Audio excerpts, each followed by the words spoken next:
This is the untold story of the most daring bombing raid since the Dam Busters. Almost a one-way ticket. I didn't really see how we could survive it. The RAF's opening attack of the Falklands War, designed to strike terror into the hearts of the Argentinians. It was a secret, but very British mission. Monty Python couldn't have done it any better. The crew has never seen action before. Gulp. Yes, it's us now. I must admit, I didn't like the idea of doing it. And all they have is an aging British bomber. It had a computer. This was driven by wheels, pulleys, bits of bicycle chain. To prepare, they learned techniques not used since World War II. And a lot of the work was done on a £5 pocket calculator bought in Swaffham Market. But it all seemed to be going so well. What can possibly go wrong? And then it did.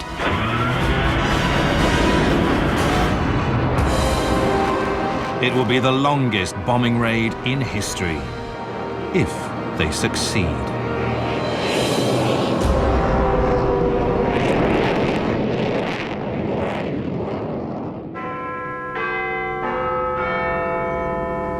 BBC News at 6 o'clock. The Falkland Islands, the British colony in the South Atlantic, has fallen. That's what Argentina said. It claims it's... With the news that Argentina had seized the Falkland Islands, Britain's military bases were put on high alert. At precisely 10:15 this morning, HMS Invincible, flagship of this extraordinary fleet, slipped her moorings... At RAF Waddington, they watched Britain's mighty task force set sail to recapture the islands. The operation and Britain's commitment to this task force had begun. But they didn't think they'd be seeing any action. Our initial thought was, oh, dearie me, but can't see us being involved. Like most people, I heard about the invasion of the Falklands on the television or probably through radio news. I had not the faintest thought that we would be involved. Waddington had once been the home of Britain's nuclear V-force. But the nuclear deterrent had been handed over to the Navy, and now the V-force was facing extinction, not war. Its once shining fleet of nuclear Vulcan bombers was just 3 months away from being broken up by bulldozers. I think there was a feeling in the 80s it was the end of an era. The Vulcans were closing down, they'd never been greatly improved, and they weren't going to be improved now. But all that was about to change. Prime Minister! It is a government's objective to see that the islands are freed from occupation and are returned to British administration at the earliest possible moment. As Prime Minister Margaret Thatcher stirred the nation into a patriotic frenzy, behind the scenes, head of the RAF, Sir Michael Beetham, went to see her with a cunning plan. She was very enthusiastic. And I said, well, we've got some more work to do, but hopefully we can do it. Beetham's plan was breathtakingly bold. To send a lone Vulcan bomber 8,000 miles down to the Falklands to blow up the runway at Port Stanley. At one stroke, it would stop the Argentinians using the runway as a base to attack the task force, and it would put the fear of God into the Argentinian people that the Vulcan might be back to bomb them.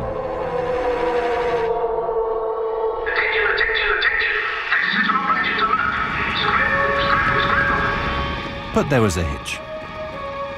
The Vulcan itself. Back in the coldest days of the Cold War, the Vulcan was state-of-the-art. It could be in the air within 2 minutes, delivering nuclear bombs into the heartlands of the Soviet Union.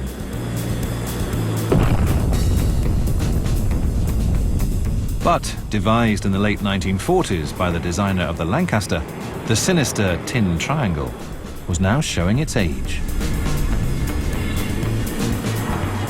Well, it was a very nice aircraft. High-tech, I'm not quite so sure. High-tech maybe when it came into service. I mean, I can certainly remember showing ex-Bomber Command people over the Vulcan in the 80s, and they'd say, oh, look at that, Fred, we had that over Berlin in 1944. The technology in the Vulcan was very old. They said they had a bombing computer. This was driven by wheels, pulleys, bits of bicycle chain, etc. There was nothing electronic in it.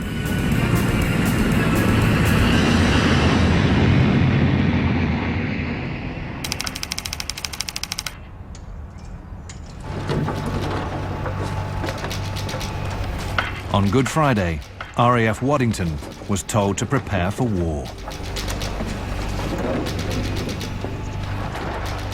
At squadron level, people were starting to think, yes, there just might be the final hurrah coming up here. Suddenly, we were making this change from a peacekeeping role, albeit a rather strange one involving nuclear weapons, but a peacekeeping role, to one that would be a warfighting role. It was vital they destroyed the runway before the task force reached the Falklands. That left them just 3 weeks to get ready. But the challenges that lay ahead to get the old Vulcans fit for action looked insurmountable. There seemed to be so much that the Vulcan lacked and the crews lacked when we were told that we were going to be flying for thousands and thousands of miles over the sea. The Vulcan was never really designed with that sort of mission in mind. The biggest hurdle was the sheer distance to the Falklands and back, 16,000 miles. They could use the British island of Ascension as a midway base, but that still left a round trip of 8,000 miles to the Falklands, double the Vulcan's maximum range. The only solution was to refuel the aircraft in the air. But no one had attempted this in a Vulcan for 20 years, and its refueling system no longer worked. Engineers raced to unblock the pipes and refit probes. They tore through rusty junkyards and scrapped aircraft, looking anywhere to find vital parts. Unless we could find them, the sortie was going to be a non-starter. We couldn't get there. One crucial item was found in the crew room, being used as an ashtray. While the engineers patched the aircraft together, the crews assembled to discuss mid-air refueling. And somebody wisely said, have you ever done it before then? Uncle Neil, who was a little bit older than the rest of us, said, well, I had a go and it was bloody awful, I tell you. It's the most dangerous thing I've ever done. We said, oh yes, Neil, tell us more. But he said it was so dangerous, that's the reason the Vulcan stopped doing it. Which, yeah, was a great start, really. Carrying out this dangerous maneuver meant flying within feet of the refueling tanker. To take fuel, the pilot then had to try to stick the Vulcan's probe into a metal basket trailing behind. There's all sorts of expressions to talk about air-to-air refueling. Two insects mating in flight is one of them. It is, of course, arranging mid-air collisions between aircraft. 3 of the top Vulcan crews were selected for training, but only 1 would fly the mission. The RAF did not have enough resources to refuel more than 1 Vulcan all the way to the Falklands. The chosen pilots were Squadron Leader Alistair Monty Montgomery, a charismatic and tough Scotsman. There was a rumour mill, mainly started by fighter pilots, that only fighter pilots could do this stuff of refuelling in the air. So we thought, hey, this is our chance, and we were desperate to have a go at it, believe me. Squadron Leader John Reeve, also eager to have a crack at the runway. And I personally had absolutely no moral qualms whatsoever about doing this. And in terms of, introspection, are we going to get away with this? Well, compared to having a go at Leningrad, Port Stanley every time for me, please, if you don't mind. And lastly, the most junior of the bunch, Flight Lieutenant Martin Withers. I really genuinely thought that I was going to get through my whole time in the RAF. without getting involved in any form of conflict, without actually dropping a bomb on anybody in anger. And I must admit, I didn't like the idea of doing it. But do it they must. And learning to refuel was just the first of many techniques they were going to have to master before they set off for war. Second, please. We're now closing up. Roger. Closing up behind a big tanker is really quite straightforward, but to actually get the probe into the basket was another matter. I spent the next 15 minutes missing to the left, missing to the right, missing below. 2, 1, in. No. He's out. The crews soon find ways of describing the experience. Stabbing a wet donut, shoving very warm spaghetti up a cat's backside. 2, 1. Contact right, pushing. Endless fun, frustrating until you get the hang of it. Green on. In peacetime, this would have taken months and months of intensive training. They only have 2 weeks. And if they fail, the task force would be at the mercy of Argentinian jets.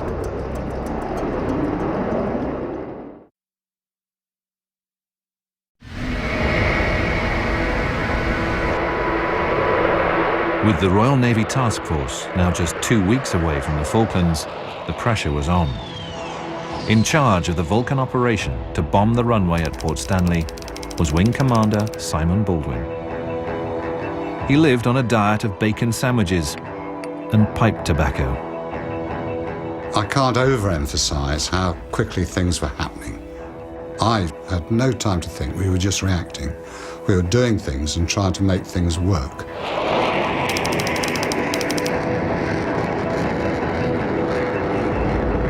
Baldwin sent the crews on practice runs to attack the island of Garvey off the coast of Scotland.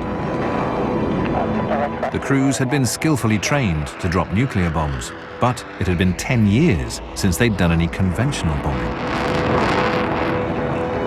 Now they had to relearn techniques that dated back to World War II, using the same iron bombs dropped from Lancasters. We dropped these bombs and you felt them go off sort of underneath you. And it was pretty exciting stuff just to do that without anyone shooting at you.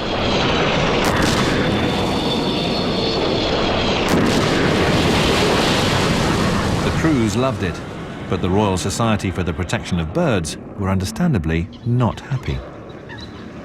And the RSPB were absolutely devastated that we were wiping out seagulls at Garvey Island and requested that we stop doing it immediately.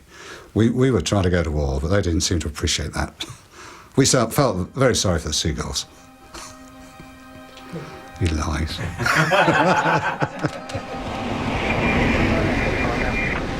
The crews were going to have to hit a runway just 120 feet wide. This demanded a degree of accuracy not normally required with nuclear bombs. With the Vulcan, the accuracy that we had, we'd be quite lucky to hit the runway at all. And while the crew might miss the target, it looked increasingly likely that the Argentinians would hit the Vulcan. When Baldwin received the latest intelligence on the air defences at Port Stanley, it made sober reading. The dossier revealed that the Argentinians had state-of-the-art weaponry, including the Tiger Cat, built by the British. We were going in against the Argentinians with really modern radar-laid guns, big shells, explosive shells that they could fire at goodness only knows how many per second, which could easily shoot a Vulcan out of the sky. And going in at low level at night, I didn't really see how we could survive it. Crews were told to make their wills. You can't get around the fact it's a war, and you write out your will and you take the dog for a walk around Harmston Village and you think, I wonder if I'll ever see that place again. Right, should you be captured at all, and they will give you the opportunity to write a letter, And in case they did survive and were captured, they were taught how to write secret coded messages and what to do if they were paraded in front of enemy TV cameras. I found it quite amusing when they said, right, if you're telling the truth, scratch the right-hand side of your nose. If you're telling a lie under duress, scratch the left-hand side of your nose. We have to recover those islands, for the people on them are British, of British stock, and they still owe allegiance to the Crown. As the task force continues southwards, the government has given more details of the merchant ships. With the task force a week away from the Falklands, Mrs. Thatcher still hoped that regular TV updates showing that the British meant business would be enough to send the Argentinians packing. Troops have been going through their weapons drill in readiness for a possible landing on the Falklands.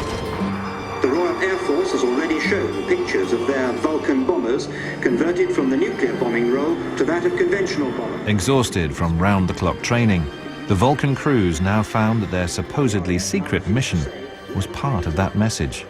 Watch out, the Brits are coming. To reach the Falklands, they would have to fly the bombers from Ascension Island, refueling them in mid-air. Our attitude to it was, oh great, why don't you give them the date and time? You've given them everything else.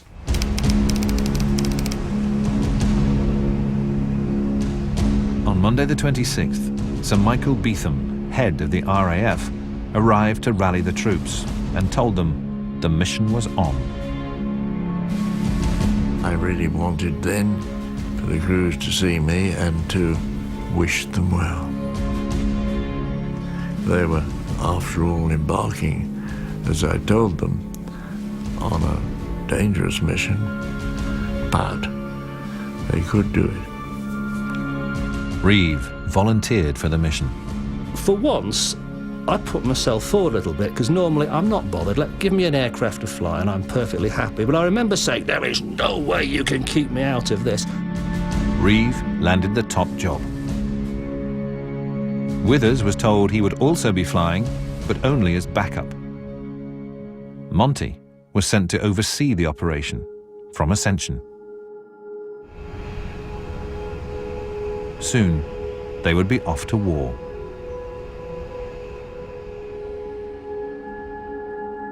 Saying goodbye was not easy. It's a thing I'd never done before. I'd never said goodbye and gone off to war. I know it sounds very dramatic, but it was possible that we might not return. It was probably ideal. I saw her for about half a minute. Just time to say bye-bye. And the strangest thought crossed my mind. You know, my father was in the war, in the Navy during the war, and he didn't see my mother for years on end. And I thought, you know, in just a little way, this is what tens of thousands of people have done before, and now it's my turn. The night before we fly down, obviously you chat to the wife. Pat was tremendously supportive, and I had no qualms at all about going. I knew if anything happened to me, she'd look after the kids fine. There was no problem at all there.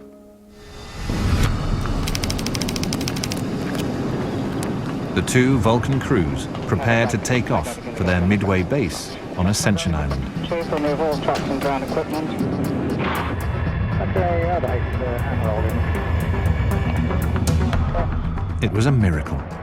In just 3 weeks, Waddington had gone from a peacetime base onto a full war footing, transforming near obsolete bombers into new fighting machines.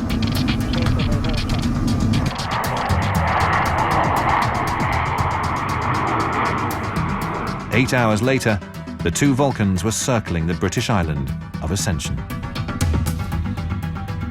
This remote volcanic outpost was a perfect base for the attack on Port Stanley. Ascension Island was amazing. It was just unbelievable. I still can remember just sort of circling around and seeing this strange-looking island, a volcanic island. Looked like one big slag heap, really, on the western side. Very unattractive. The place was heaving, absolutely heaving. It really was something where something was happening. You think, oh, quite pleased to be part of this. Ascension had become the busiest airport on the planet. The Vulcans arrived to find a huge armada of 12 Victor aircraft, the refueling tankers that would take the Vulcan down to the Falklands. That evening, with a 50th birthday party to celebrate, Withers and his crew hit the town. We had to find somewhere to go and celebrate that night. And we found more than one place to celebrate. Happy birthday! We had a few drinks, and we had a few drinks more. And suddenly I'm 50 years old. We must have got to bed 2:30 in the morning. Waking up with a little bit of a hangover the next day.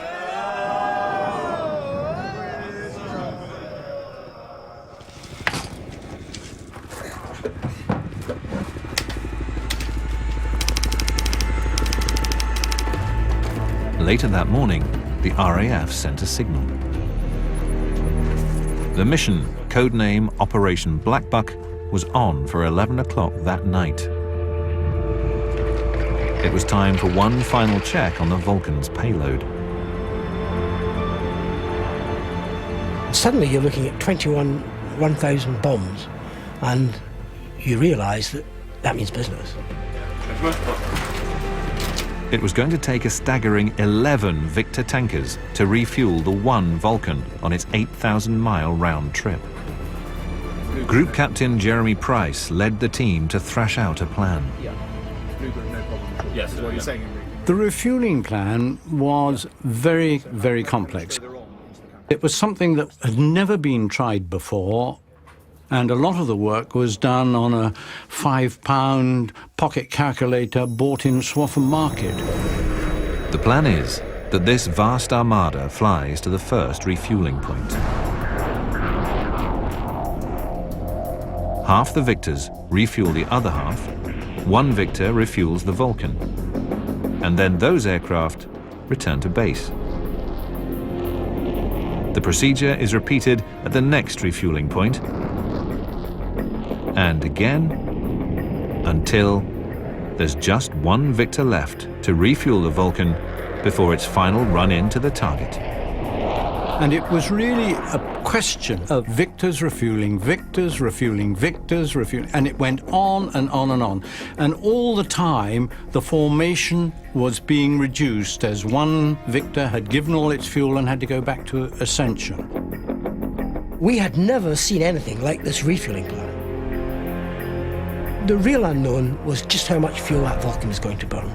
We used the best information we had, but we had a horrible nagging feeling that it might not be good enough. If they'd got the plan wrong, aircraft could end up ditching in the freezing South Atlantic Ocean with no hope of rescue.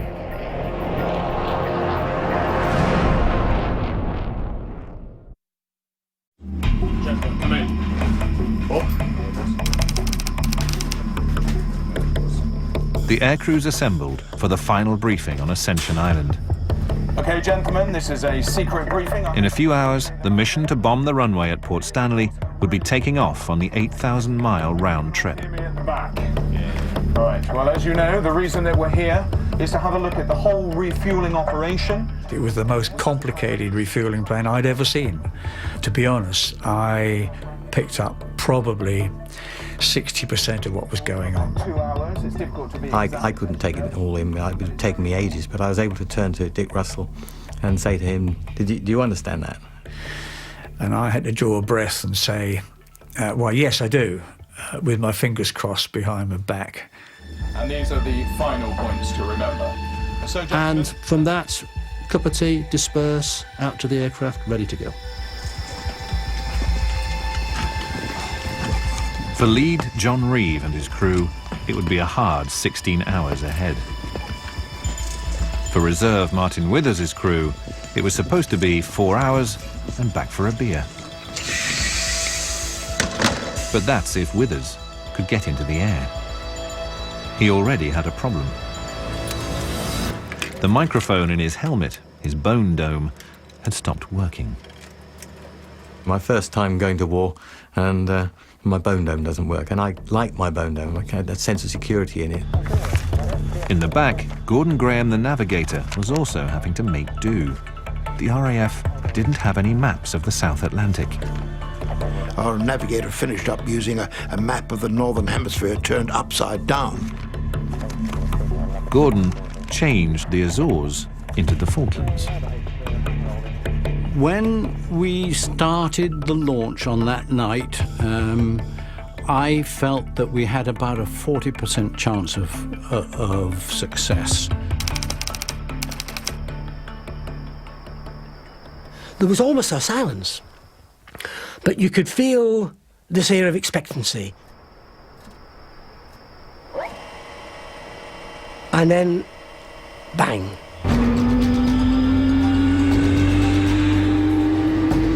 A Victor started up, and another, and another.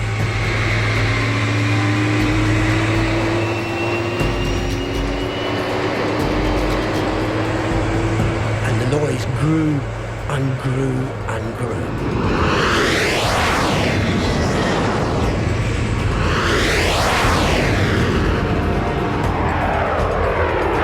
And then there was a sudden change in the noise, and it was the first Vulcan starting.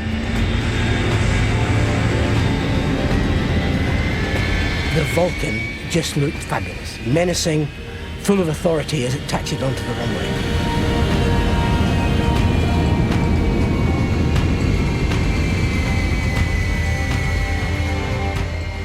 I mean, I was desperately sorry not to be in it.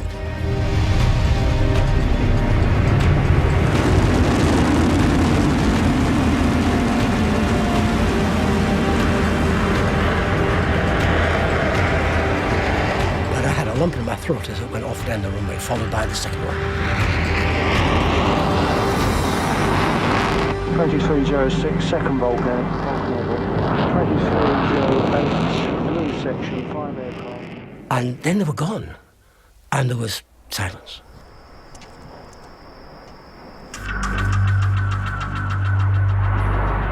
In radio silence, to make sure there were no listening ears that could alert the Argentinians, the vast armada set off for the Falklands.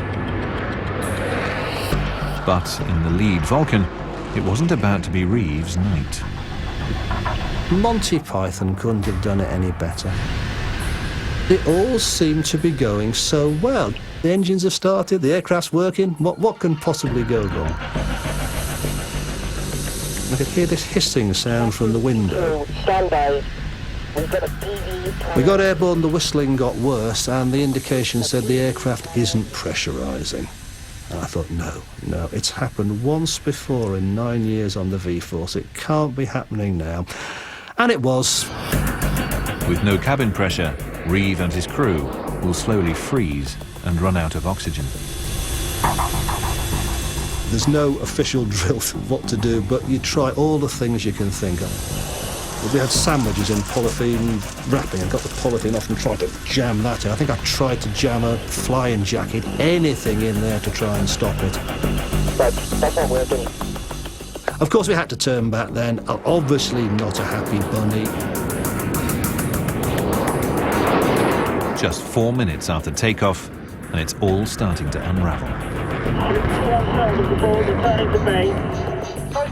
Primary Vulcan unsociable. Reeve breaks radio silence to say he's returning to base. On the backup Vulcan, Withers also hears the transmission. Primary Vulcan unsociable. We were now the primary Vulcan. We were on, and there was a deathly silence.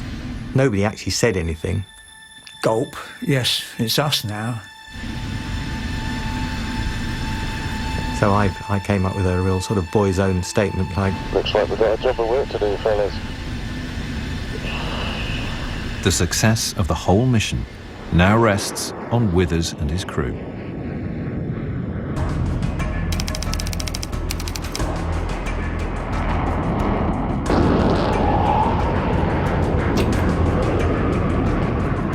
Withers starts refueling with the Victors.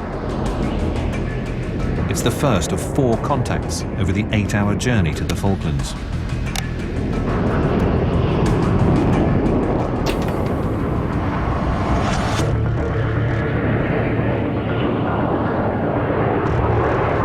But when the empty Victors start returning to Ascension, they make a terrible discovery.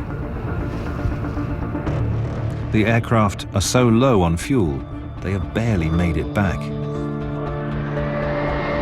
The Victors coming back made it quite clear that the Vulcan was using more fuel than we had calculated. We were worried. I was worried. With not enough fuel, the whole mission is in jeopardy. But in radio silence, Withers in the Vulcan is blissfully unaware of the impending disaster. We weren't really keeping an eye on how much fuel we got. And it's a bit like, in a motor race, that you just go around, and as long as you've got fuel in the tank, that's all you're worried about.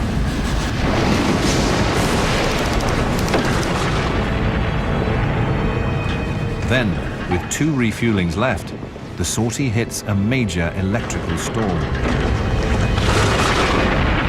It's always the same. When the chips are down, you run into turbulence. And did we run into turbulence?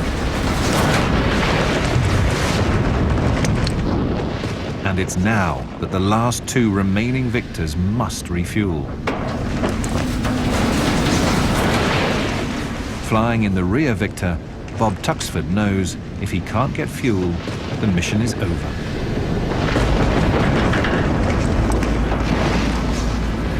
I was becoming acutely aware that the whole success of the mission now rested on the shoulders of me and my crew. Okay, I need to back off a little bit.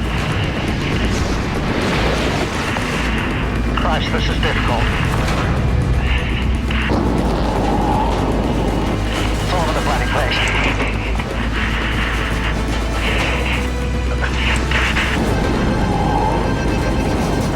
A miracle happened. Contact. I couldn't believe it. Not only did he get in, he stayed in. Yeah, fuel flows again. That's it. Bob Tuxford, I take my hat off. Good job, Bob. But as Tuxford's Victor completes refueling and flies out of the storm, the crew make an alarming calculation. There isn't enough fuel. We were well short, to the point where we wouldn't actually be able to make the island back at Ascension. Tuxford asks the crew what they want to do. Right, we either turn back now, pretty sharpish, or at least press on in the knowledge that we've got to come up with some sort of alternate plan.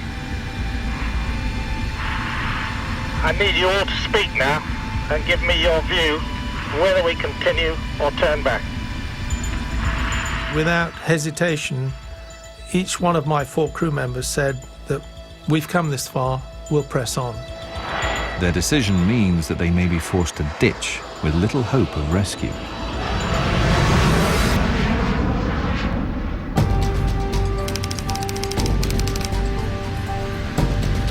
Six and a half hours since leaving Ascension, it's time for the final refuel.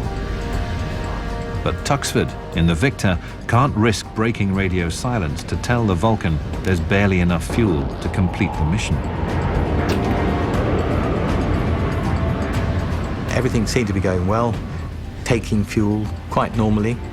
And then, much to my surprise and Dick's surprise sitting beside me, they put the light on. Okay, Ernie, give him the lights. The red light flashed, and so we had to brake. If the red light flashes, you brake. Come what may, you brake. Bloody hell, how much have they given us? But I said, this must be a mistake. £5,000, Captain. Because, we still need about another £7,000 of fuel. We'll have to abort the mission. The Vulcan had expected a full tank. But they've had all the fuel the Victor tanker can spare. So we broke off. I was absolutely amazed and actually very annoyed because I couldn't believe they could do that to us. As the Victor turns to head back to Ascension, a furious Withers briefly breaks radio silence. We received 2 words. We're off. Which sounded like, we're off. What does he mean, we're off? Was he off to attack the target? Or was he off to Ascension?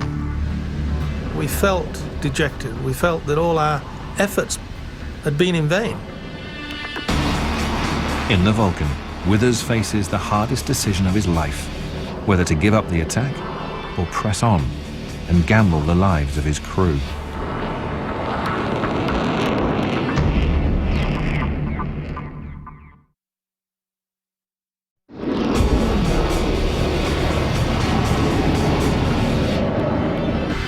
Captain Martin Withers and his crew are within striking distance of the runway at Port Stanley.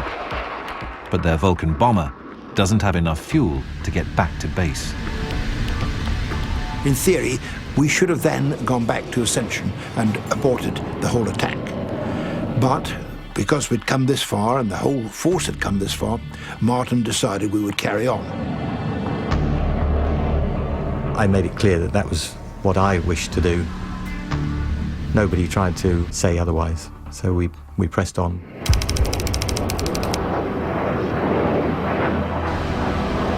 It's time for the attack. Withers takes the Vulcan down to 300 feet to get under the Argentinian radar. But navigator Gordon Graham can't work out exactly where they are. All his navigation systems are showing different positions. If we don't know where we are relative to the island, we could bomb anywhere. We could bomb the town itself. They switch on the ground scanning radar to get a fix. But this risks the Vulcan being picked up by the Argentinian defenses. On the radar screen, there was nothing. Withers chances taking the Vulcan higher to see if that will help. Bang! The Falkland Islands appeared right in the middle of the radar screen, only about a mile away from where we'd thought we were. However, just as we got up to about 500 feet, I suddenly picked out a search radar. Echo found radar, 12 o'clock. The Argentinians have spotted them. But there's no turning back. Withers must now climb up for the final run-in.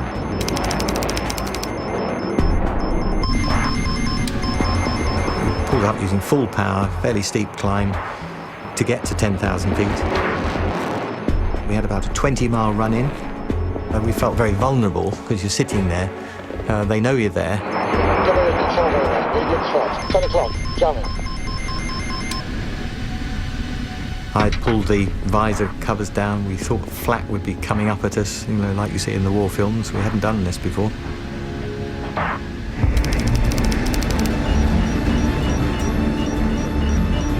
Getting fairly close, we suddenly got a lock-on from one of their fire control radars. So I thought, what can I do? So I switched on the -10 jamming pod so that they'd be fooled into thinking we were in a different position.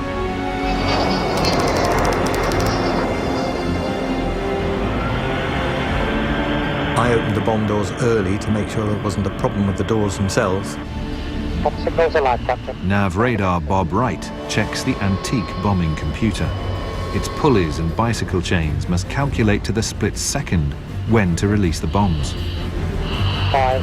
As we got to about 2 miles away, and the airfield was still lit up, that's when the bombs started to drop off. 3, 2, 1.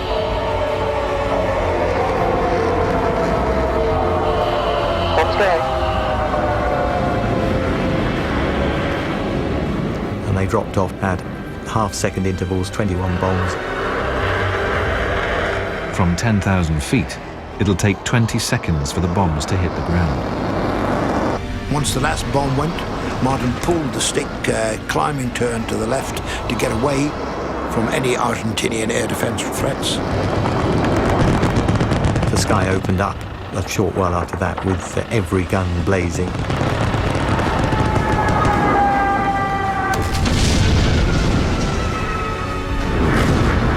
As we climbed, you could see the flashes, obviously from the bombs going off.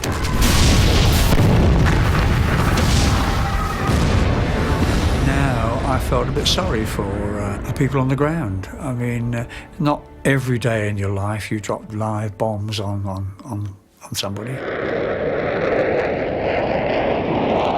We had no idea at that point whether the bombs had actually hit the runway. It was a real sort of, all over, you know, I'm safe now, even though, yeah, we still did have quite a major problem to cope with.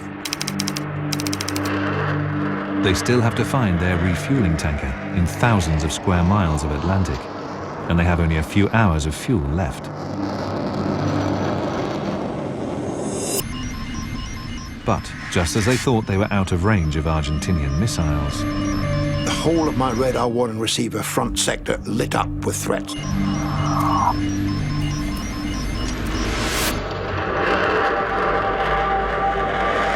unsure whether they are friend or foe, every anti-aircraft weapon of the British task force is now trained on the Vulcan.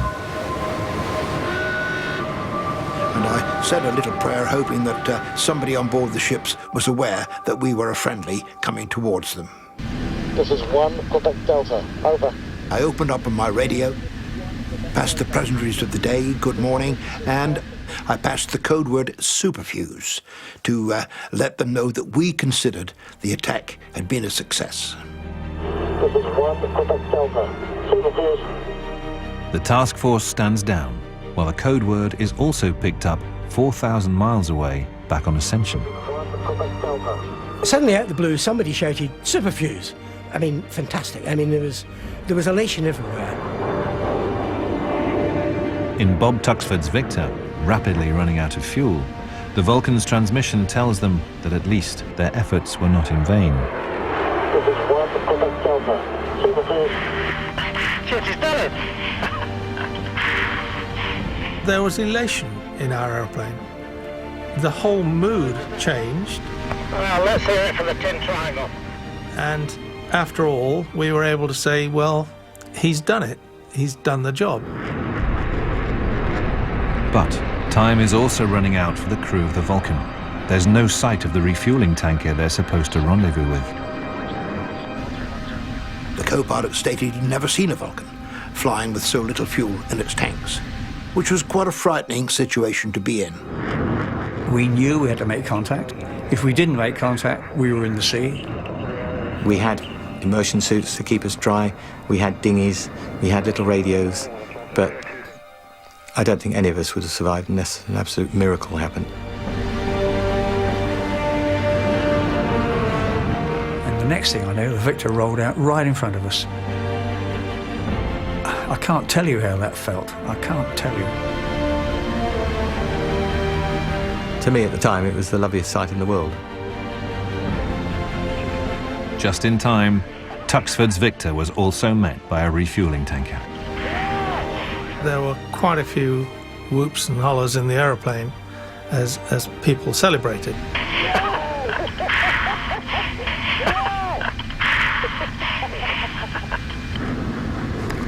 And as the Vulcan neared Ascension, it was time for them to celebrate too. Pryor puts on Chariots of Fire. I put that on the AO's tape recorder and we played it at full blast.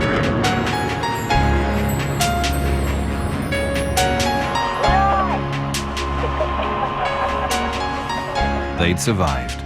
Withers and his crew had achieved the longest bombing raid in history.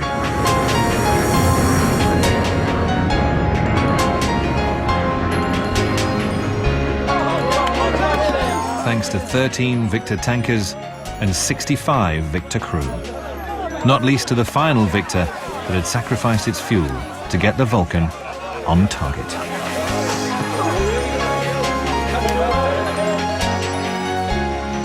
There to meet Martin Withers with a can of beer was the pilot, Bob Tuxford. As I fought my way through the crowds, I'm not sure that Martin even recognized me in the first instance. But nevertheless, he received the can of beer nicely, and I decided that we'd done our bit that night, went off to our billet, and the rest was history.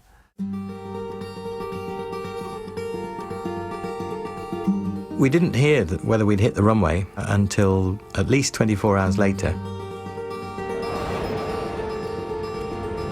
We dropped 21 bombs, and the first one to explode was on the runway. The bomb put an end to Argentinian ambitions to use the runway for fast jet attacks on the task force. But it had been a close call. Just half a second later in releasing the bombs, and they might have missed altogether. The impact of that one bomb was to be felt far beyond Port Stanley airfield. We had made a statement. We had made a huge statement that we were not giving up the Falkland Islands. Once that first bomb tumbled out of Martin's bomb bay, it's a declaration of war. It was the opening shot of hostilities, and there was no going back. For Sir Michael Beetham, the raid had achieved its ultimate goal.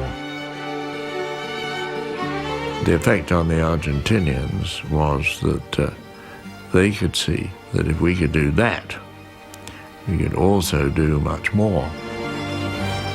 Frightened that their cities would be attacked, the Argentinians withdrew their fighters to the mainland. The result was fewer Argentinian air attacks on British troops and ships. But for the Vulcan, the Falklands War was its first and last action. 6 months after the war, it was scrapped. Withers Vulcan 607 now rests in peace beside the runway at Waddington, where, almost 30 years ago, it raced off to the Falklands.